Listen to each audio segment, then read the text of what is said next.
And I think you don't need to know, you will outwork it and it will become how you live.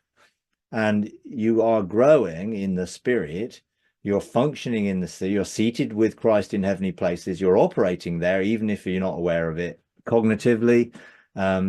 If you practice training your senses, you may be able to learn how to engage where you are in the spirit by choosing to engage your soul in that, so you become more aware. But then that takes up more time doing that, and you've got less time for the rest of life and the rest time for a relationship with God in the doing it.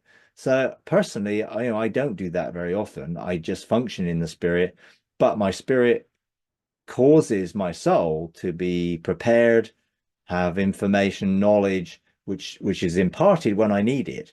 So to answer a question I get given online, sometimes I start saying things that I've never said before in a way I've never said them before. That has come from my spirit maturing and knowing and having knowledge and information and experience that is passed on when it's needed. I don't need to know what I don't need to know. I believe totally you are maturing, you're growing. That's outworked in the way you are dealing with the fact of life around you, and the way you are feeling that you're living, loved, and loving, living, and living, loving.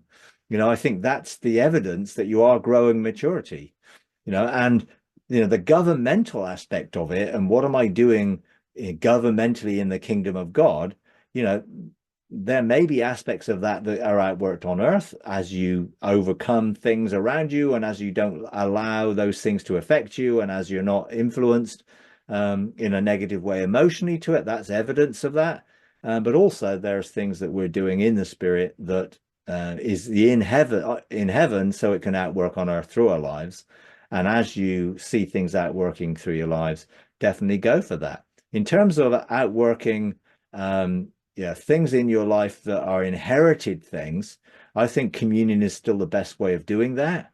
If there are anything hidden within the triggers genetically or epigenetically within our DNA that may cause a problem or trigger something later on in life or whatever, then I do believe we can take communion, focus the communion onto the DNA for that to be purified, refined, restored, made whole.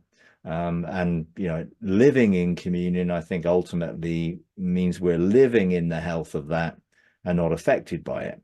But that is a process of doing to becoming to being. And I started taking communion regularly, taking communion more regularly, and then seeing all of what I was eating was communion, and therefore eventually every breath that I take is communion. And therefore there was this process that took me into that.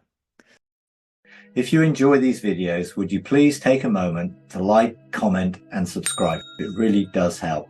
Thank you very much.